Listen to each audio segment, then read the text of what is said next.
देखिए प्रश्नावली 3.3 के 2 क्वेश्चन हम कर चुके हैं, ठीक है। और ये तीसरे का पहला क्वेश्चन है। देखिए प्रश्न में क्या बोल रहे हैं इसमें कि दो संख्याओं का अंतर 26 है, एक संख्या दूसरी संख्या की 3 गुनी है तो उन्हें ज्ञात कीजिए। तो ध्यान दीजिए, सबसे पहले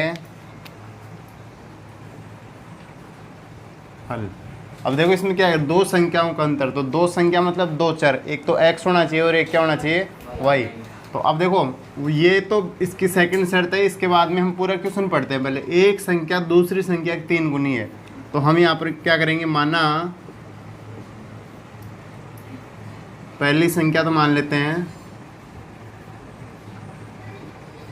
x मान लेते हैं, और माना दूसरी संख्या y, ठीक है। ये दो हो गई। अब पहली शर्त के अनुसार देखो दोनों संख्याओं का अंतर, यानी पहली शर्त दो संख्याओं का अंतर कितना है 26। तो यहाँ पर देखिए x माइनस वाई बराबर, पहला समीकरण बन गया आपका, ठीक है। अब दूसरी शर्त में देखो, सेकंड शर्त,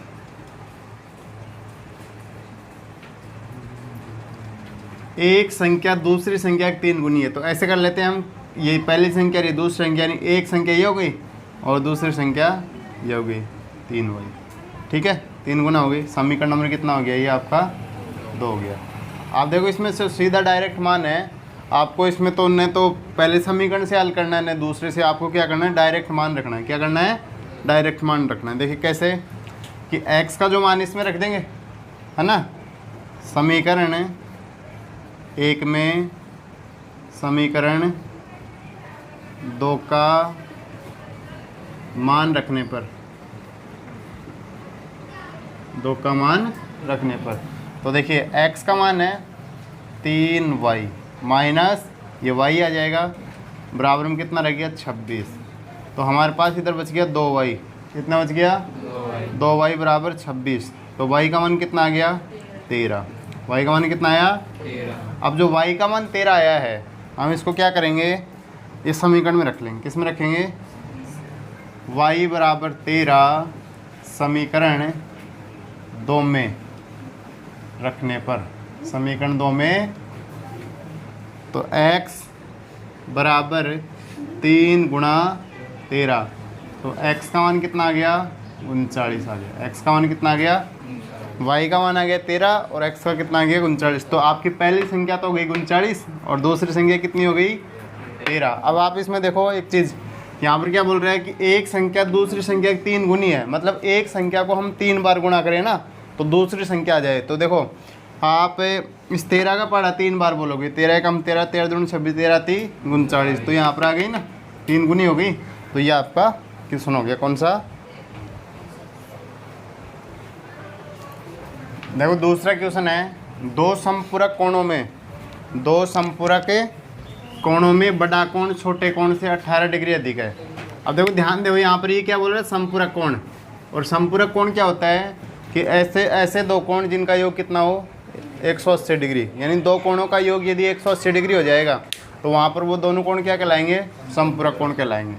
तो देखो ध्यान दो, दो समपूरक कोणों में बड़ा कोण छोटे कोण से 18 डिग्री अधिक है। अब ये क्या, छोटे कोण से ना, तो अगर मान लो हमारे पास छोटा कोण होगा तो बड़े कोण का मान आ ही जाएगा, आ जाएगा ना। देखो हमेशा इसमें एक चीज़ ध्यान रखा करो कि जो चीज़ बाद में बोल रहे हैं, जैसे यहाँ से ये और यहाँ तक ये बन रहा है, ठीक है, इसमें बड़ा कोण, ठीक है। अब बड़ा कोण कब आएगा, जब छोटा कोण होगा, ठीक है। बड़ा कोण छोटे कोण से, जैसे छोटा कोण हमारे पास, छोटे कोण का मान लो कि 10 डिग्री है, कितना है 10 डिग्री, छोटे कोण से 18 डिग्री अधिक है, तो बड़े कोण का मान पता है कितना हो जाएगा, बड़ा कोण हो जाएगा 28 डिग्री। कितना हो जाएगा भाई, इससे 18 डिग्री अधिक है ना, तो फिर हम इसमें क्या कर देंगे 18 जोड़ देंगे तो बराबर हो जाएंगे, दोनों हो जाएंगे ना। तो अब इसमें एक चीज़ ध्यान दीजिए हमेशा कि सेकंड शर्त के अनुसार ही हम इसमें मानते हैं जहाँ तक संभावना होती है, ठीक है। देखो हम इसमें क्या करेंगे, माना छोटा कोण, माना छोटा कोण x डिग्री, कितना डिग्री, और माना बड़ा कोण y डिग्री, तो पहली शर्त के अनुसार, जिसमें पहली शर्त है उससे देखिए, समपूरक कोण, दो समपूरक कोण है, कौन कौन से, x और y, x और x degree plus y degree बराबर 180 डिग्री। ये आपको गया समीकरण नंबर 1। ठीक है। सेकंड शर्त में देखिए,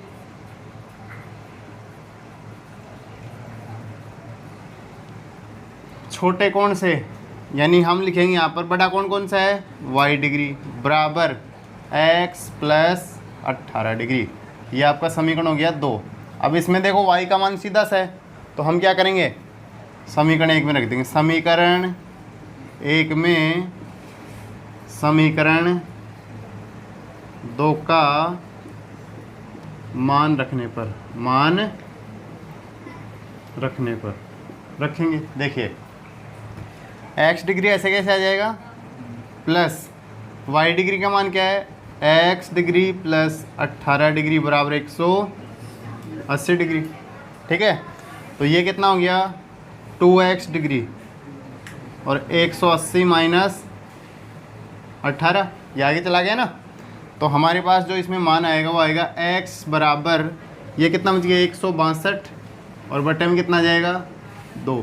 तो x का मान कितना आ गया, 81 डिग्री आ गया। कितना आ गया, अब x बराबर क्या, छोटा कोण है, x बराबर क्या है, छोटा कोण। तो जहाँ पर हमें y का मान निकालना ना, तो हम क्या करेंगे, x बराबर 81 डिग्री समीकरण 2 में रखने पर, तो समीकरण 2 ये है हमारे पास, y डिग्री बराबर 81 प्लस 18, तो y डिग्री बराबर कितना आएगा, 99 डिग्री। आप देखो इसमें आप सत्यता की जांच कर सकते हो कि आपने जो ये मान निकाले वो सही है या नहीं है। चाहे तो आप इसमें रख सकते हो मान, चाहे से इसमें, कोई से भी समीकरण में। देखिए हमारे पास x का मान 81 आया और इसका 99, इन दोनों को जोड़ोगे ना तो कितना हो जाएगा, 180 डिग्री हो जाएगा ना। हमारे पास x और y का मान कितना है, 180 डिग्री। तो इस तरीके से आइए, आपका कौन सा क्वेश्चन हो गया, दूसरा क्वेश्चन हो गया। अब देखिए तीसरा क्वेश्चन, तीसरे का तीसरा। एक क्रिकेट टीम के कोच ने 7 बल्ले और 6 गेंद 3800 रुपये में खरीदी हैं। बाद में उसने 3 बल्ले और 5 गेंद 1750 रुपये में खरीदी, तो प्रत्येक बल्ले एवं गेंद का मूल्य ज्ञात कीजिए। अब देखो इसमें ऐसे क्वेश्चन हम पहले भी कर चुके हैं, जो ग्राफी विधि थी उसमें। तो हम यहाँ पर क्या करेंगे, लास्ट में जो पूछ रहा है ना, लास्ट में जो पूछ रहा है ना, तो देखो हमेशा इसमें क्या करते हैं, ये ध्यान रखना, प्रतिस्थापन विधि हो, विलोपन विधि हो या फिर वज्र गुणन विधि हो, लास्ट में जो मान पूछता है, जैसे प्रत्येक बल्ले प्रत्येक गेंद का मूल्य, तो हम इन्हीं को मानेंगे। तो देखो यहाँ पर क्या कहेंगे, माना एक बल्ले का मूल्य x रुपये, क्या हो गया, और माना एक गेंद का मूल्य, यहाँ पर क्या हो गया, y रुपये। ठीक है। तो देखो इसमें जो पहली कंडीशन बिल्कुल सिंपल सा है, तो पहली शर्त से 7 बल्ले हैं, तो ये हो जाएगा 7x प्लस 6y बराबर 3800, आपका एक समीकरण बन गया। दूसरी शर्त में 3x प्लस 5y बराबर 1750, ये समीकरण हो गया 2।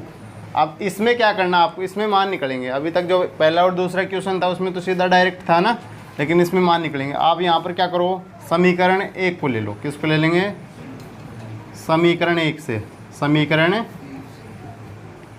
तो देखो 7x बराबर 3800 माइनस 6y, ये आगे चला गया, माइनस में हो गया। x का मान निकालते हैं, x बराबर 3800 माइनस 6y और बटे में कितना आ गया, 7। यह आपका कौन सा समीकरण बन गया, तीसरा समीकरण। और इस समीकरण में जब हम मान रखेंगे ना, इस समीकरण में जब मान रखेंगे तो वहाँ से x का मान आएगा, और ये मान उठाकर इस यानी समीकरण 2 में रखेंगे तो वहाँ से किसका मान आएगा, y का मान आएगा। ठीक है। तो आप देखिए समीकरण 2 में,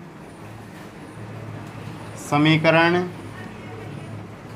3 का मान रखने पर। अब देखो 2 का इसमें 3 का मान 2 में ही क्यों रख रहे हैं, क्योंकि ये जो समीकरण नंबर 3 आया है वो किससे आया है, 1 से आया है ना, तो इस वजह से रख रहे हैं। अगर 2 से आता तो 1 में रखते, ठीक है ना। समीकरण 2 ये है, देखो 3 ऐसे कैसे आ गया, ब्रैकेट लगा दो, 3800 माइनस 6y और बटे में कितना आ गया 7 प्लस 5y बराबर 1750, ठीक है।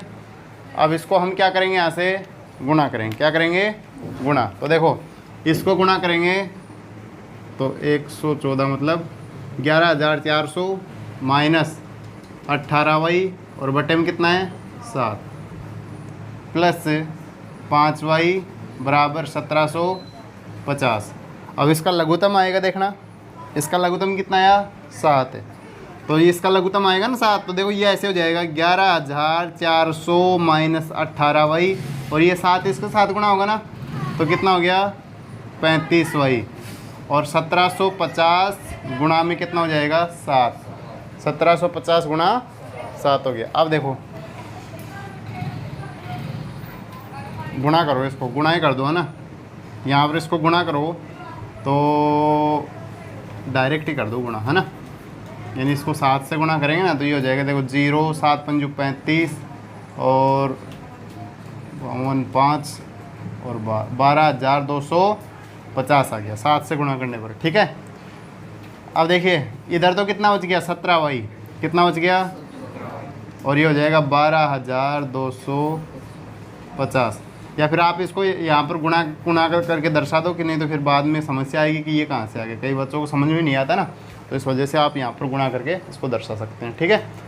अब माइनस ये 11,400 तो 17y बराबर कितना बचेगा, देखो 12,250 में से इसको घटाएंगे 12,250 माइनस 11,400, तो ये हो जाएगा 0 5 12 में से 4 गया 8 और इधर 11 यानी 850 रह गया, कितना रह गया। अब देखो 17 का पहाड़ा जब आता है तो 17 पंजो 85 होता है ना, तो y का मान कितना आ जाएगा बताओ, 17 पंजो 85 मतलब 50, y का मान कितना आ गया 50 आ गया, ठीक है। y का मान कितना आया, समझ में आ गया सभी को।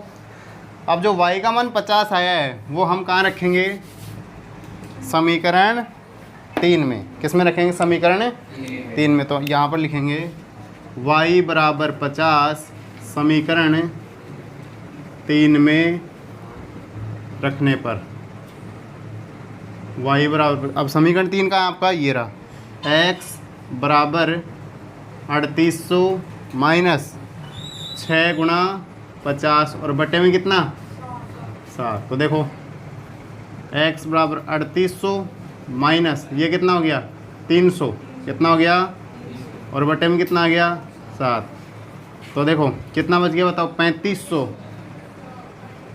और 7 के पहाड़े में आता है ना 35, 7 पंजू, तो x का मान कितना आ गया 500। अब देखो एक चीज़ समझो अब इसमें एक बल्ले का मूल्य तो कितना आ गया 500 रुपये, एक बल्ले का मूल्य कितना आया, तो हम यहाँ पर लिखेंगे एक बल्ले का मूल्य वो तो आ गया 500 रुपये, कितना आया, और एक गेंद का मूल्य वो कितना आ गया 50 रुपये, कितना आ गया 50 रुपये, ठीक है। ये आपका क्वेश्चन हो गया।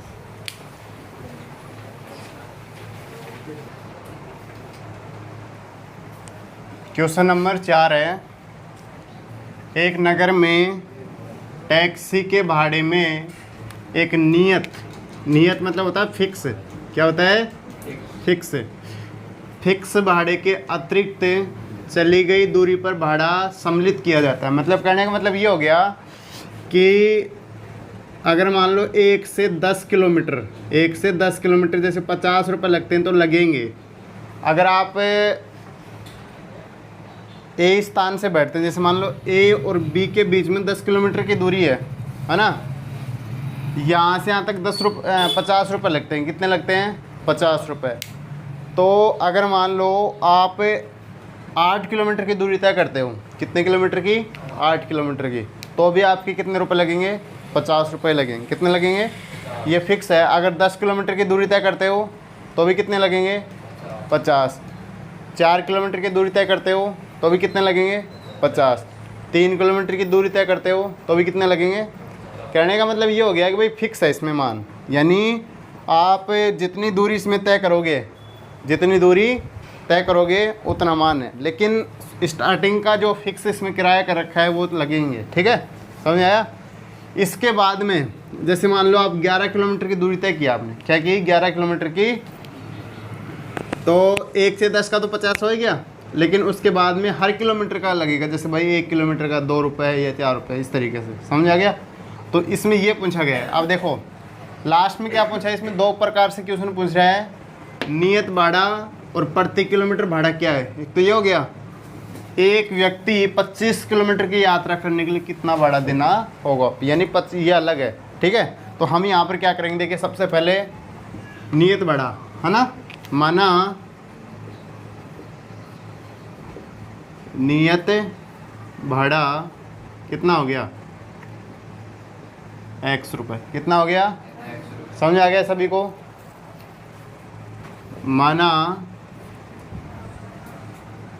प्रति किलोमीटर का भाड़ा y रुपये, ये सभी को समझ आ गया होगा। ठीक है, पहली शर्त के अनुसार देखिए, पहली शर्त से 10 किलोमीटर की दूरी के लिए 105 रुपये, यानी देखो 10 किलोमीटर की दूरी क्या है इसमें, कहने का मतलब है नियत भाड़ा तो कितना लग गया? x। क्या लग गया?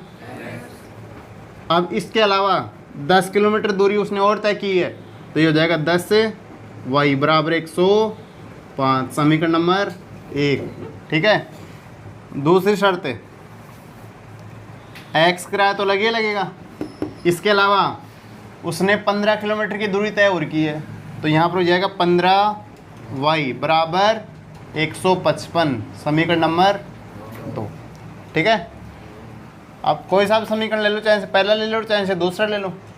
तो पहले समीकरण से कर देते हैं, समीकरण 1 से, तो x का मान निकाल लेते हैं, x बराबर 105 माइनस 10 से y, ये आपका कौन सा समीकरण बन गया?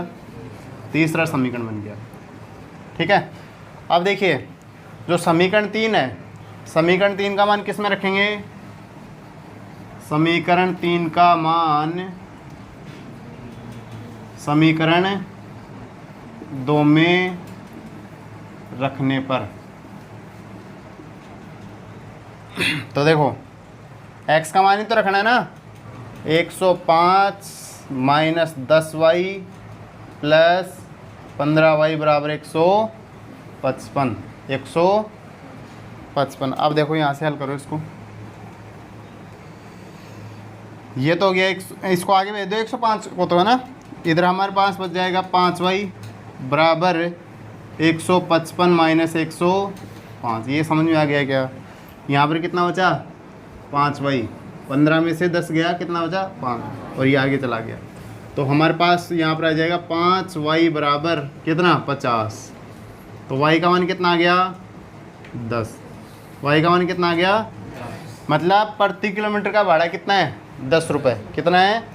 अच्छा, y बराबर 10 समीकरण 3 में रखने पर, 3 में, तो देखो x बराबर 105 माइनस 10 गुणा 10, तो x बराबर 105 माइनस 100, तो x का मान कितना आ गया? 5 रुपये। कितना आया? 5 रुपये। तो देखो इसमें क्या पूछा अब, नियत जो भाड़ा है ना, नियत भाड़ा, तो नियत भाड़ा तो कितना लगता है? नियत भाड़ा तो है 5 रुपये, और प्रति किलोमीटर भाड़ा कितना है? 10 रुपये। ठीक है, समझ आ गया? यानी इस जो फिक्स कर रखा वो। अब देखो इसमें दूसरा क्वेश्चन क्या पूछा उसने, कि एक व्यक्ति 25 किलोमीटर की यात्रा करने के लिए कितना भुगतान करेगा या कितना भाड़ा देगा। 25 किलोमीटर है ना, तो देखना ध्यान दीजिए, 25 किलोमीटर की यात्रा करने पर भाड़ा देना होगा। अब देखो ध्यान से समझने, इसमें कैसे आएगा भाई। 5 रुपये तो आएंगे, 5 प्लस 25 गुणा 10, 25 गुणा, समझ आ गया। ये तो फिक्स है ना। उसके बाद में क्या कर रहा है वो, 25 किलोमीटर की यात्रा कर रहा है ना, तो 25 तो ये हो गया और 10 क्या हो गया, हर किलोमीटर का किराया। तो ये हो जाएगा 5 प्लस ये तो 250, मतलब 255 रुपये। कितने रुपए देने पड़ेंगे उसको, 255 रुपये। देखिए 5वां क्वेश्चन है, यदि किसी भिन्न के अंश व हर दोनों में 2 जोड़ दिया जाए, मतलब अंश और हर मानना पड़ेगा इसमें। तो माना अंश ये हो गया x और माना हर ये हो गया y। तो जो आपकी भिन्न इसमें बनेगी, भिन्न बन गई x बटा y। ठीक है, x बटा y बन गई। पहली शर्त के अनुसार, पहली जो कंडीशन है उस कंडीशन में क्या कर रहा है, अंश और हर दोनों में 2 जोड़ दिया जाए, x बटा y। इसमें भी 2 जोड़ दो और इसमें भी 2 जोड़ दो, तो हमारे पास क्या माना जाएगा, 9 बटा 11, 9 बटा 11। ठीक है, अब इसको हल करो पहले, यहाँ से वज्र गुणा करो। तो देखो ये कितना हो गया, 11x प्लस 22, इधर 9y प्लस 18। ठीक है, पक्षांतरण करो। क्या करेंगे, पक्षांतरण। 11x माइनस 9y बराबर 18 माइनस 22। तो ये हो जाएगा 11x माइनस 9y बराबर माइनस का 4। ये आपका समीकरण नंबर 1 हो गया। समीकरण नंबर क्या बन गया, 1। ठीक है, पहली कंडीशन कंप्लीट। सेकंड कंडीशन देखो, सेकंड शर्त से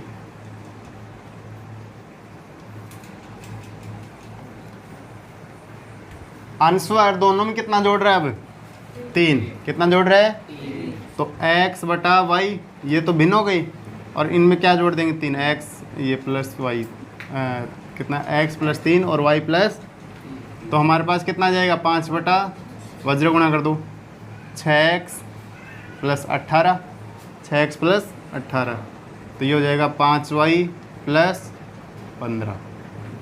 ठीक है भाई, पक्षांतरण करो। 6x माइनस 5y बराबर 15 माइनस 18। तो 6x माइनस 5y बराबर माइनस का 3। ये आपका समीकरण नंबर कौन सा बन गया।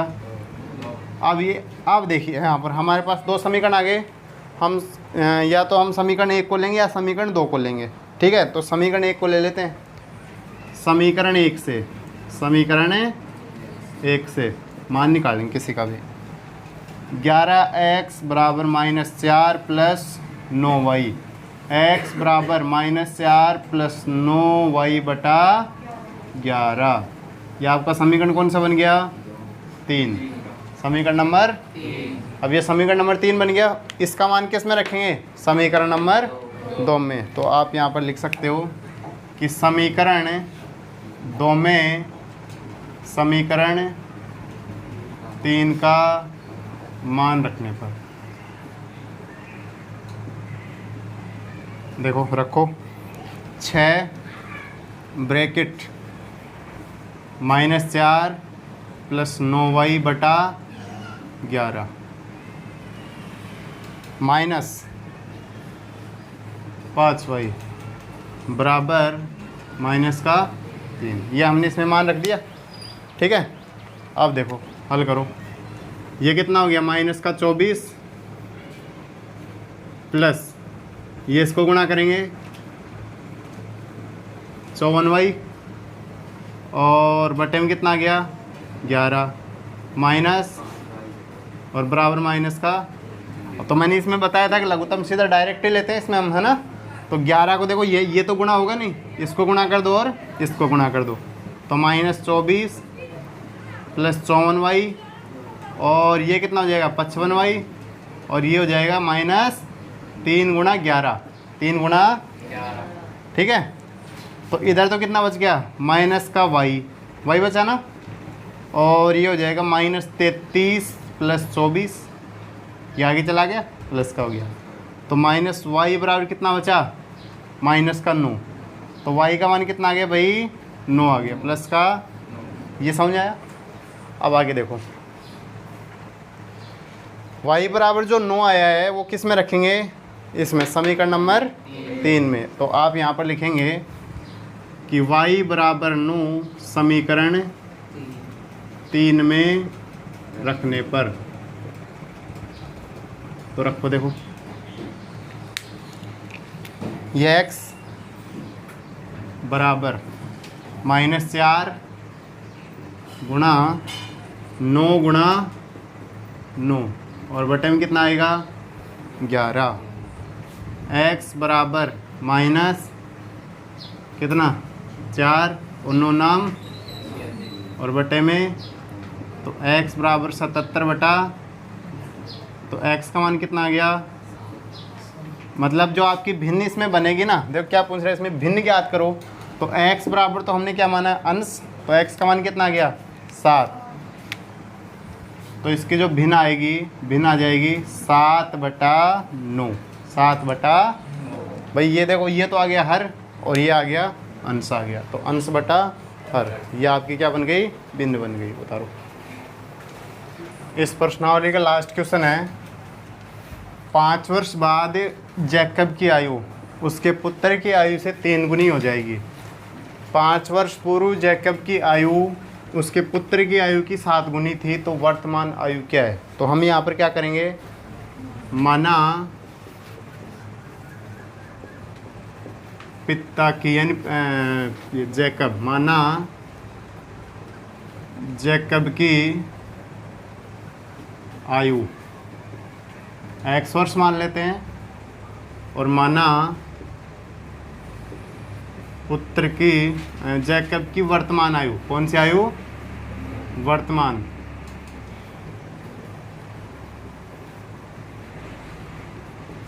इसको मानेंगे y वर्ष, ठीक है।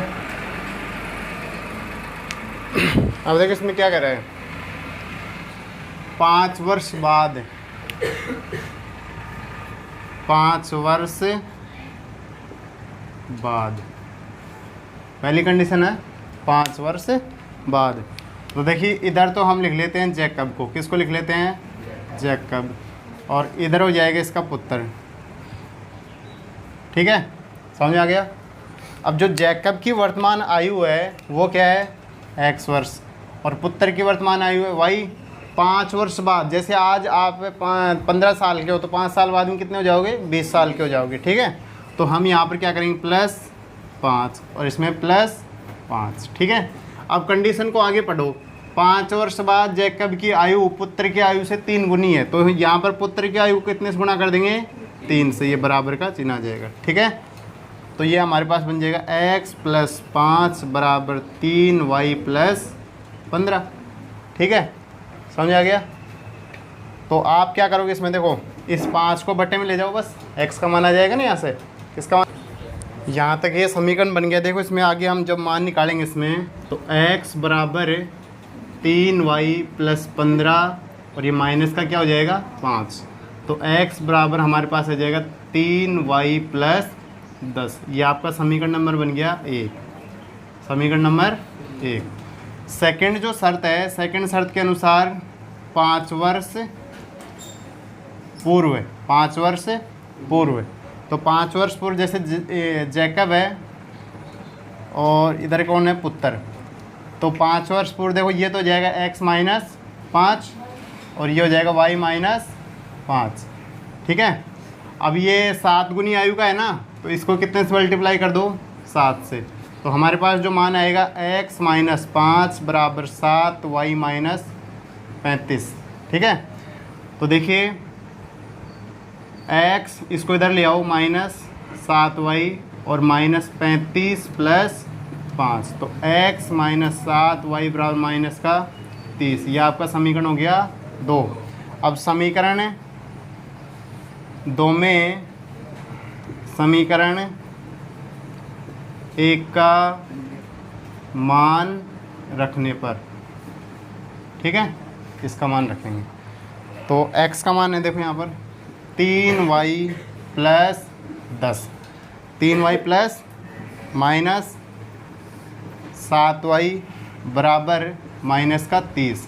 तो देखो इधर तो कितना बच गया, ये माइनस का 4y, ठीक है, और ये माइनस 30 और ये आगे गया माइनस का 10, तो माइनस 4y बराबर माइनस 40। तो y का मान कितना आ गया भाई, 10 आ गया। y का मान कितना आ गया, ठीक है, 10 चौक 40, समझ आ गया। अब देखिए y बराबर 10 समीकरण 1 में रखने पर,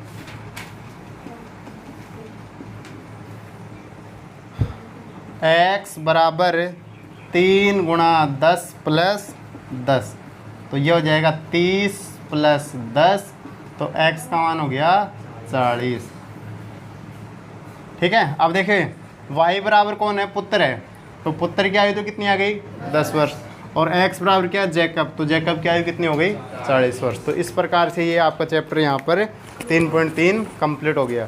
कल हम पढ़ेंगे 3.4, पहले उतार लो इसको।